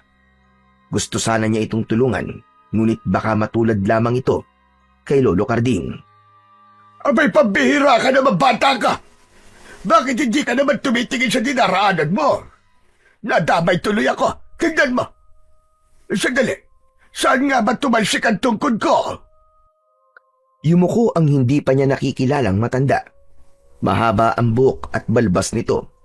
Maputi yun na kasing kulay ng suot nitong damit. Kakaiba ang matanda na parabang nagliliwanag ito sa kanyang paningin. Ngunit humingi pa rin siya ng pasensya sa matandang lalaki. Mabilis niyang pinunasan ng luha sa kanyang mga mata bago humarap sa matanda na abala pa rin sa pagtingin sa lupa. Hinahanap nito ang nawawalang tungkod. Mabuti na lang at hindi ito napahamak sa kidlat niya sa katawan. Agad na sumalubong sa kanyang pang-amoy ang tila mabangong amoy ng bulaklak na ilang-ilang. Nanggagaling ang samyo na yon sa damit ng matanda. Maya-maya pa ay nakita na nito ang tungkod at hinawakan ng mahigpit. Saka humarap sa kanya habang nakangiti. Pasensya na po kayo, Lolo. Hindi ko po kasi kayo napansin eh. Pasensya na po talaga. Paano mo ko mapapansin? Sa hulihan ka nakatingin. Wala namang humahabol sa'yo. Teka, sandali lang. Maupo ka nga muna sa tabi ko. Halika. Dito tayo mag-usap. Lolo, ano naman pong pag-uusapan natin? Hindi ko naman po kayo kilala eh. Kailangan ba na magkakilala muna tayo bago mag-usap? Alam mo bang, ikaw talaga ang sadya ko rito, ha, Buboy? Teka, kilala niyo po ko? Paano pong ako ang sadya niyo? Lolo Densyo. Lolo Densyo ang itawag mo sa akin. Alam kong meron kang mabigat na pinagdadaanan. Hinahanap mo nawawala mong kalabaw. At dahil doon, hindi kayo magkasundo ng lolo mong si Carding, tama ba? Balang araw, maiintindihan mo rin ang mga pinagdadaanan niya kung bakit galit na galit siya sa'yo. Ngayon ko lang din naintindihan kung gaano kalaki ang nagawa kong pagkakamali sa kanya. Diyos ko naman, Lolo Densyo, tama na, pwede po ba? Ang gulo-gulo na po ng isip ko eh. Huwag niyo na pong dagdagan. Diretsahin niyo na nga lang po ako. Ayoko na pong mag-isip. Ang pagkakaroon mo ng kapangyarihang bolang kidlat ay isang pagtupad sa misyon. Nagulat si Buboy sa direktang pagsasabi ni Lolo Densyo tungkol sa kanyang kapangyarihan. Oh, pambihira. Ikaw naman ngayon ang hindi makapagsalita. Hindi ba't sinabi mong diretsahin kita? Bakit nakatayo ka lang dyan? Hindi mo ba tatanungin kung paano ko nalaman ang tungkol sa kapangyarihan mo? Teka, sandali lang, Lolo Densyo. Nahihiwagaan na po ako sa inyo eh. Paano niyo pong nalaman? Dahil nandun din ako. At kitang-kita ko kung paano ka nagkaroon ng kapangyarihan. Ang kalikasan nagbigay sa iyo ng ganyang klaseng kakayahan. Teka, sandali lang po, Lolo Densyo. hindi pa rin po nagiging malinaw sa akin ang sinasabi niyong kapangyarihan eh. Ay, nakong batang ire. Ang kapangyarihang nasa palad mo ay ang pinakamalakas na sandata laban sa mga aswang na kiwig. Malapit na nilang masakop ang buong baryo. Mabuti na yung ngayon pa lang ay mapigilan na sila. At yun ang sinasabi kong magiging misyon mo. Dahil ikaw ang napiling bagong tagapagligtas ng baryong ito. Teka, sino po ba talaga kayo? Bakit alam niyo po ang tungkol sa akin? Palagi kitang kasama. At alam ko rin ang paghihirap na pinagdadaanan nyo. Ni Carding, isang bagay na pinagsisisihan ko. Nagkamali ako sa kanya. Mabuti pala siyang tao. Pero hinusgahan ko siya. At hindi binigyan ng pagkakataon para magpaliwanag. Kaya ikaw, Buboy, piliin mong maging mabuting tao at gawin mo ang lahat para hindi ka matalo ng galit nang wala kang pagsisihan sa bandang huli. Teka, Lolo Densyo. Gusto ko pong malaman kung bakit nagkamali po kayo kay Lolo Carding at kung ano ang mga pinagdadaanan niya para mas lalo ko po siyang maintindihan. Pasensya na, Buboy. Pero hindi pa ito ang tamang oras para malaman mo ang buong katotohanan, lalo na tungkol sa pagkamatay ng iyong mga magulang. Sa bagay na yan, si Carding ang dapat mong tanungin. Nandito lamang ako para sa batang pinili ng bolang kidlat. Pero, bakit niyo po ito sinasabi sa akin? Ano po bang ibig niyong sabihin? Ang ibig ko sabihin, kailangan mo na malaman ang tungkol sa iyong kakayahan at kung ano ang magiging misyon mo laban sa mga aswang at iba pang kampon ng kadiliman. Pag-aralan mong kontrolin ang kapangyarihan mo para walang mapahamak na ibang tao. At ang tungkol naman sa kwento ng mga magulang mo, sinabi ko na, si Carding lamang ang may karapatang magpaliwanag sa iyo dahil ako man ay nagkamali rin ng paghusga sa pagkatao ng lolo mo. Sandali lang po, Lolo. Wala naman po akong interes sa mga ganyang kwento eh. Ang gusto ko pong malaman ay kung bakit ako po ang pinili bilang bagong tagapagligtas. Dahil sa kakaibang katangian ng katawan mo, ang ibig ko sabihin kahit tamaan ka ng kidlat, ay hindi ka magkakaroon ng malubhang pinsala. Dahil anak ka ng babaeng unang nagkaroon ng ganitong klase ng kapangyarihan. Nasa dugo mo nananalaytay ang tagapagbantay ng bolang kidlat. Kaya po ba, nang tinamaan po ako ng bolang kidlat hindi po ako nasaktan? Sa halip, nagkaroon pa po ako ng kapangyarihan na tulad ng sa kidlat. Pero, paano po ba nabubuo ang bolang kidlat? Sa kasamaang palad, ay walang malinaw na paliwanag kung paano ba nabubuo ang bolang kidlat. Ngunit ang mahalaga, magagamit mo ito para puksain ang mga aswang nakiwig. Mapanganib sila at kayang magparami ng kampon sa pamamagitan ng kagat. Kaya nasa mga kamay mo, Buboy, ang kaligtasan ng mga taong nakatira sa baryong ito. Lolo Densyo, pwede bang malaman kung paano pong namatay si nanay? Gusto ko pong malaman kung bakit o paano po siya namatay. Kagaya nga ng paulit-ulit ko sinasabi sa iyo kanina, si Carding lang ang makakasagot sa tanong mo. Isa lang ang masasabi ko, huwag mong hahayaang hindi marinig ang paliwanag niya para hindi ka magsisi sa uli. Hanggang ngayon, ay pasan pa rin niya ang bigat ng parusang ibinigay ko sa kanya. Siya lamang ang may karapatang magpaliwanag ng lahat ng tungkol sa mga magulang mo. Itatama ko lang ang pagkakamaling nagawa ko kay Carding. At ito lang ang naisip kong paraan para matulungan siya. Ang unti-unting ipaalam sa iyo ang katotohanang matagal nang itinatago sa iyo ni Carding. Dahil ito lamang ang magagawa kong tulong para mabawasan ang lahat ng mga paghihirap niya. Tumayo ang matanda. Hindi na ito nagpaalam at umalis sa kanyang harapan. Naglakad na ito papalayo sa kanya. Ngunit Sinubukan niyang tawagin ito. Lolo Densyo, sandali lang po. Marami pa po akong gustong itanong sa inyo. Ngunit kitang-kita ni Buboy ang paglalaho ng matanda sa kanyang paningin. Malinaw na hindi isang ordinaryong tao ang matandang nakausap niya. Inilinga niya ang kanyang paningin sa paligid. Madilim at tanging huni lamang ng kulisap na panggabi ang naririnig niyang ingay sa paligid. Malamig din ang simoy ng hangin na nararamdaman niya. Habang abala si Buboy sa kanyang pag-iisip, ay narinig niya ang yabag ng pamilyar na tunog ng paa ng isang hayop sa kanyang likuran. Napatingin siya sa gawin ng pinagmumulan ng kaluskos.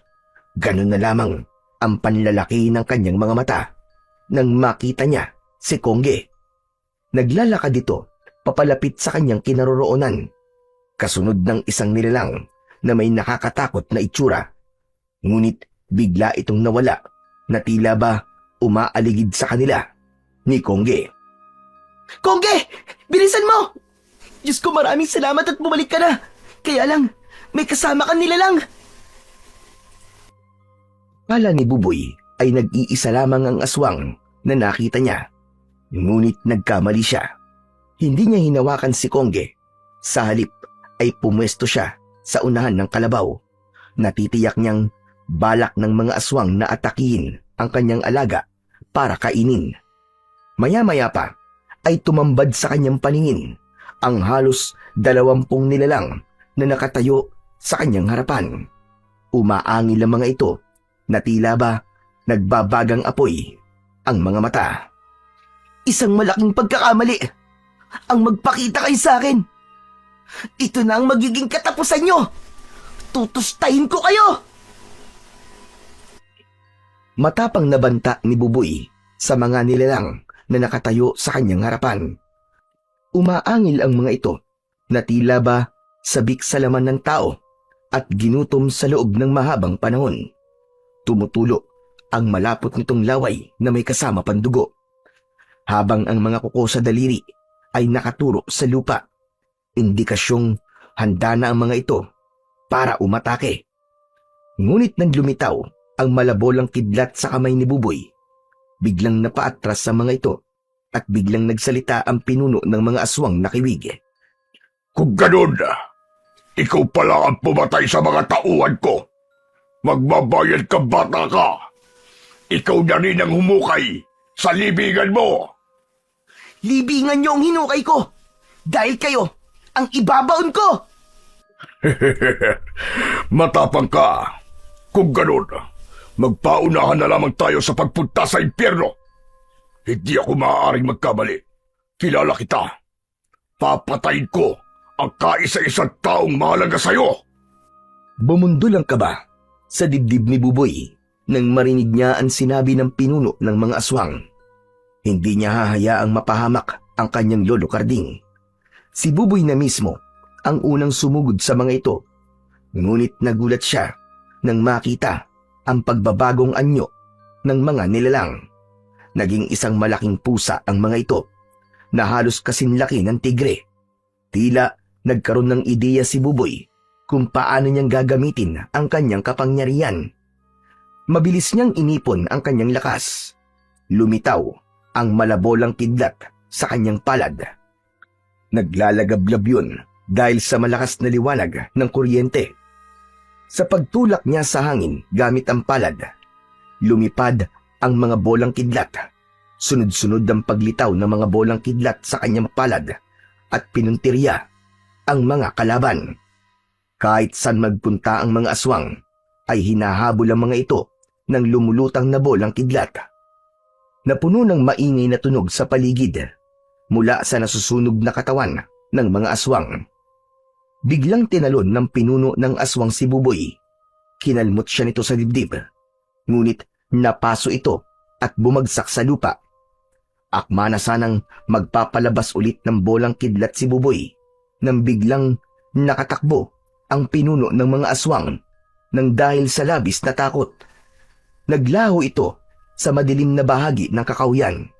Iniwan ito ang mga alagad na hinahabol ng mga naglalakad na kidlat. Pinanood ni Buboy kung paanong sumabog ang katawan ng mga aswang, kung saan ay sinusundan ng malabolang kidlat ang malalaking mga pusa hanggang ang mga ito ay masunog at mamatay. Ang iba naman ay sinusubukan tumakas at hinahabol pa rin ng pinakawalang kapangyarihan ni Buboy. Maglalaho lamang ang malabolang kidlat sa lugar na hindi na nararating ng kanyang paningin. At kapag naabutan ng kidlat ang mga aswang, ay lumilikha yun ng tunog na parang sa kulog. Dahil sa ingay, nabulabog ang mga ibon sa itaas ng puno, hanggang sa napuno ng usok ang buong palayan dahil sa mga nasunog na katawan ng aswang na kiwig. Muling tinignan ni Buboy ang nakatayong si Kongge. Gusto niya itong hawakan, ngunit pinigilan niya ang kanyang sarili. Nang masiguradong wala na ang banta ng panganib sa kanyang paligid, ay nagpasya na silang umuwi. Masaya siyang naglakad pauwi sa kanilang bahay dahil sa wakas, nakita niya na ang alagang kalabaw ng kanyang lolo na si Kongge. Nagtataka lamang siya kung saan nagpunta ang kalabaw at matagal itong nawala. Pagkalipas ng ilang minutong paglalakad, ay narating na rin niya sa wakas ang tapat ng kanilang bahay. Akma na sanang hahakbang papasok si Buboy nang tila may napansin siyang ilang patak ng dugo sa lupa. Kaya naman, bumundol ang kaba sa kanyang dibdib at iniwang nakatayo si Kongge sa labas ng kanilang bakuran. Naku, hindi maaari ito! Lolo Karding! Lolo Karding, nasan ka? Diyos ko, sana naman walang nangyaring masama sa kanya. Agad na hinanap ni Buboy ang matanda sa loob ng kanilang bahay. Diretso kagad siya sa kwarto ng matanda at naabutan niya itong nagpapalit ng damit. Maputik ang paa nito at may sugat sa braso. Lolo, ano po nangyari sa inyo? Sinundan kita kanina. Nag-alala ko sa iyo. Pasensya ka na, Apo, sa mga nasabi ko. Lolo, kasama ko na po si Kongge. Talaga? Totoo ba ang sinabi mo, Apo? Opo, kasama ko na po siya.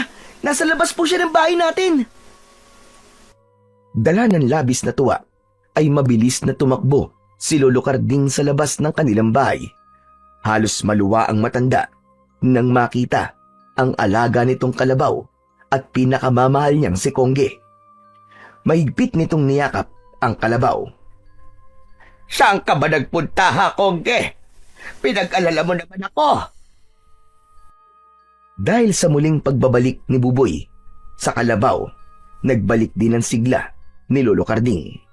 Hindi na ito malungkot, palaging masigla at masaya na itong nakikipag-usap sa kanya. Madalas itong naghahanda ng kanilang almusal at masayang pumupunta sa bukid kasama si Kongge.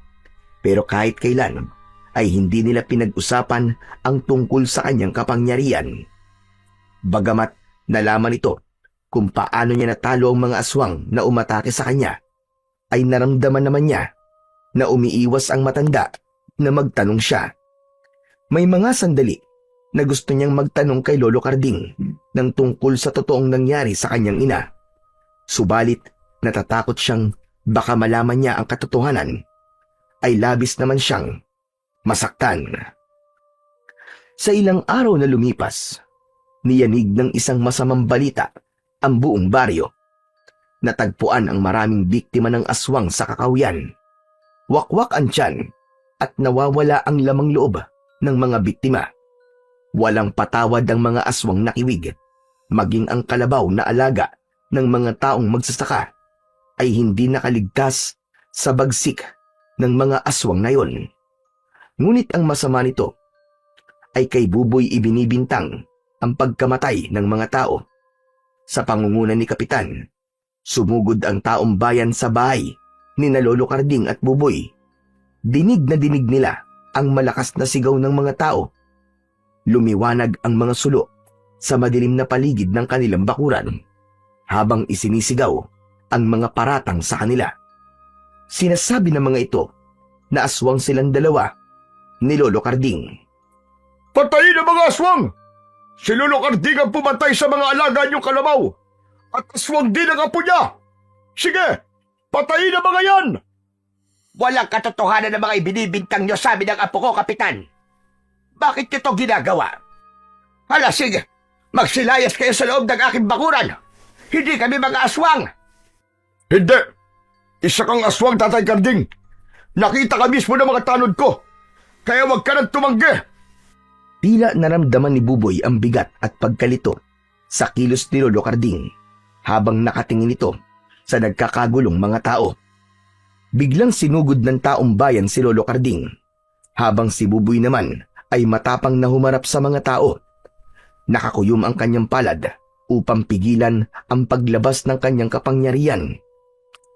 Dahil sa kanyang mga pinagdaanan, napag-aralan na rin niya kung paanong kontrolin ang kidlat na lumalabas sa kanyang kamao. Habang kaya niya ring hawakan ang tao na gusto niyang hawakan nang hindi ito masasaktan at mapapasok sa kanyang katawan. Ngunit sa pagkakataong yun, kakaiba ang kanyang nararamdaman. Tila may mabigat na presensya siyang nararamdaman sa mga taong sumugod sa kanilang tahanan. Hindi makalapit ang mga tao na para bang alam ng mga ito ang tungkol sa kidlat na nasa katawan ni Buboy. Isang palatandaan na ang taong bayan na tumutugi sa kanila ay hindi mga ordinaryong tao, kundi mga aswang na kiwig na nagtatangka sa buhay ni Lolo Karding. Isang bagay na hindi niya maintindihan kung bakit gusto ng mga ito na patayin ang matanda. Huwag kayong lalapit sa lolo ko! Kung ayaw niyo masaktan, wala kayong patunay sa mga ibinibintang niyo sa amin. Lalong-lalo ka na, Kapitan.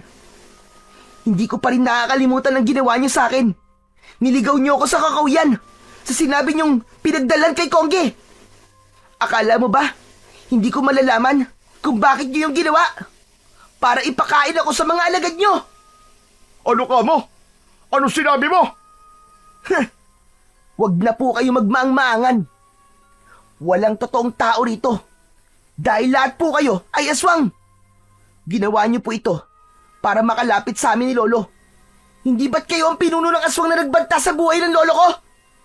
Kayo rin ang muntik na lumantak sa alaga kong kalabaw. Paano ko pong nalaman? Simple lang. Dahil nararamdaman to ng aking kapangyarihan. Hindi na nagulat si Buboy nang magkakasabay na nagpalit ng anyo ang mga aswang. May mga nilalang na sumugod sa kinaroroonan ni Lolo Karding. At nang masaktan ito, ay biglang lumitaw si Kongge. Sinuwag nito ang mga aswang gamit ang mataba at matulis nitong sungay. Bawat tamaan ng sungay ay nagkikikisay ang mga katawan ng aswang na kiwig at agad na nangamamatay. Napasiksik si Lolo Karding sa pintuan habang nag-aalala sa kalagayan ng kanyang apo na si Buboy. Ngunit ang bata ay hindi natinag. Hinarap niya ang mga aswang at agad na nagpakawala ng malabolang kidlat sa kamay. Lumutang yun sa ere. Natakot ang mga aswang at kumaripas ng takbo palayo. Subalit hinabol ito ng hindi mabilang na bolang kidlat hanggang sa tuluyang maabutan at masunog ang mga ito. Nagtataka lamang si Buboy kung bakit ang nag-iisang bolang kidlat ay tila nakabantay kay Lolo Karding. Hindi gumagalaw ang matanda habang nakaharang ang kalabaw sa harapan nito na tila binibigyan pa ng proteksyon si Lolo Karding. Habang abala ang mga kalaban sa pagtakas, lumapit si Buboy sa kinaroroonan ng bolang kidlat na nakalutang lang sa ere. Ikinulong niya yon sa kanyang palad at nagtatakang napatitig sa muka ng nakasiksik na matanda sa pinto. Hindi ito makatingin ng diretsyo sa kanya. Magsasalita na sana si Buboy, subalit nagulat siya sa tumamang kalmot ng kuko sa kanyang likod. Pagharap niya ay isang malaking kulay itim na pusa ang tumambad sa kanyang paningin. Mapupula ang mga mata nito at napaso sa dugong dumikit sa kuko nito. Nakita ng kalaban kung paanong unti-unting nagsara ang sugat ni Buboy sa likod. Kung ganon, Tama nga ang hinala ko. Ikaw nga ang pinuno ng mga aswang nakiwig. Kayo rin ang totoong pumapatay sa mga hayop at nang bibiktima ng mga tao sa kakawyan. Nagkakamali ka. Hindi lang ako ang aswang na pumapatay sa mga kalabaw. Dahil marami akong alagad. Wala na silang lahat. Pagmasdan mo kung paano silang habulin na naglalakad na kidlat. Hindi nila matatakasan ang bolang kidlat ko. Bawat pagputok ng tila kulog sa paligid, isang buhay ng aswang ang nawawala. Kaya naman, napangiti si Buboy nang makitang bumakas ang takot sa anyo ng pusang itim. Nagbalik ito sa anyo ng pagiging aswang nakiwig at agad na umatake sa kanya ng isang suntok. Naiiwasan yun ni Buboy. Inipon niya ang lahat ng kanyang lakas. Nabuo sa pagitan ng dalawa niyang kamay ang kulay asul na liwanag. Lumalagatak ang tunog na tila nasusunog na kuryente. Kaya nang bitiwan niya ang bolang kidlat, tumama yun ng direkta sa katawan ni Kapitan Roman. Halos walang natira sa katawan nito. Sumama ang abo nito sa naglalagablab na kidlat at muling bumalik sa kamay ni Buboy. Ikinuyom niya ang kanyang kamao. Sabay na naglaho ang liwanag nito. Natalo niya ang lahat ng mga aswang nakiwig, ngunit hindi ang katotohanang unti-unti niyang natutuklasan. Napuno ng katahimikan ang paligid at naluluwang hinarap ni Buboy si Lolo Carding. Matalim na tingin ang ipinukol niya sa matanda. Lolo Carding, umamin nga po kayo sa akin. Isa po ba kayo sa kanila? Isa rin po ba kayong aswang? Apo, magpapaliwanag ako. Hindi totoo ang sinasabi mo. Huwag na po kayo magkunwari. Hindi na kayo makakapagtago sa kapangyarihan ko. Nakita ko pong huminto ang bolang kidlat sa tapat nyo. Palatandaan po yon na kayo ay isa ring aswang nakiwig. Saglit lang naman, Apo. Magpapaliwanag ako. Sige, bibigyan ko po kayo ng pagkakataon para magpaliwanag. Sagutin niyo na po ang tanong ko. Tama ka, Apo. Pero hindi ako masamang aswang. Pinarusahan lamang ako dahil sa maling pag-aakala ng diwatang sumumpa sa akin. Tahimik ako namumuhay ng mag-isa bilang isang aswang. At kahit kailan, ay hindi ako kumain o tumikim man lamang ng karne ng tao. Hanggang sa matagpuan ko ang wala ng buhay na katawan ni Mercedes. Ang nanay mo, naisilang kanya at nakita kita. Tama ka. Tama ka, Buboy, sa narinig mo. Ampun lang kita. At hindi kita totoo, Apo. Pero minahal kita. Alam ko na po ang tungkol sa bagay na yan, Lolo. Bakit po kayo nagsinungaling? Ilang araw po ako naghintay sa pagtatapat nyo. Kayo po ba ang pumatay sa nanay ko? Kaya ba kayo pinarusahan? Dahil kayo ang aswang na pumatay sa mga magulang ko? Hindi ko sila pinatay, Buboy. Nang dumating ako, patay na si Mercedes. Kinuha kita para iligtas. At dahil na rin sa madalas na pagpatay ko sa mga kalabaw noon, inisip ng diwata ng kalabaw na ako ang pumatay sa babaeng buntis. Pinarusahan niya ako at pinahirapan sa kasalanang hindi ko naman ginawa. Ang parusa ay magiging aswang ako sa oras na magkahiwalay kami ni Kongge. Dahil nakokontrol niya ang paglabas ng pagiging aswang ko. Hindi niya ako binigyan ng pagkakataong magpaliwanag. Basta na lamang niya akong pinarusahan. Kaya po ba ganun na lamang ang galit niyo sa akin? Nang mawala po si Kongge? Dahil nagiging aswang po kayo sa oras na wala siya sa pangangalaga niyo? At nang makita ko po kayong nagpalit ng damit habang may sugat kayo sa braso, palatandaan po ba yon na kayo ay nagpalit ng anyo bilang isang aswang? Sino po pumatay sa mga magulang ko? Kung hindi po kayo, sino? Walang maisagot si Lolo Carding sa tanong ng bata.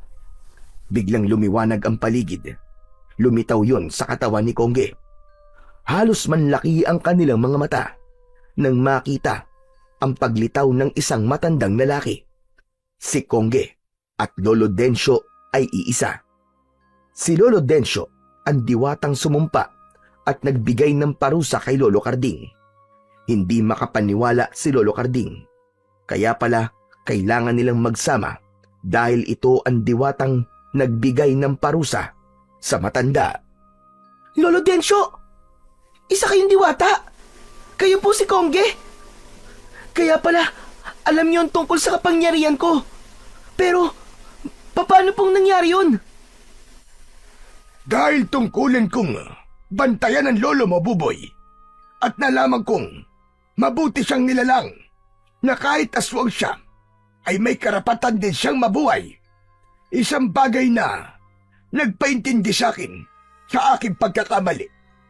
Nang bigyan ko siya ng parusa, ay hindi ko na yun mababawi pa. Kaya bilang tulong at paghingi ko ng kapatawaran sa lahat ng nagawa ko sa kanya, ako ang nagsilbi niyang proteksyon para hindi siya maging aswang. Nagkataon din na inalagaan ka niya. Minahal ka niya na parang isang tunay na apo. Hindi siya ang pumatay sa nanay mo, kundi si Kapitan Roman. Teka, totoo po ba sinasabi niyo, Tatang Desyo? Wala talaga akong kasalanan. Buntik ko na talagang isipin na ako ang pumatay sa nanay ni Buboy. Patawarin niyo po ako, Lolo Carding. Hindi ko po dapat tinusgahan ng pagkatao niyo. Akala ko po talaga mas mahal niyo po si Kongge kaysa sa akin. Yung pala, si Kongge ang naging proteksyon niyo para hindi kayo maging aswang at magkamaling kumain ng karne ng tao. Lolo Carding, maraming salamat po. At kinupkop at tinalagaan niyo po ako. Naluluwang pahayag ni Buboy kay Lolo Carding.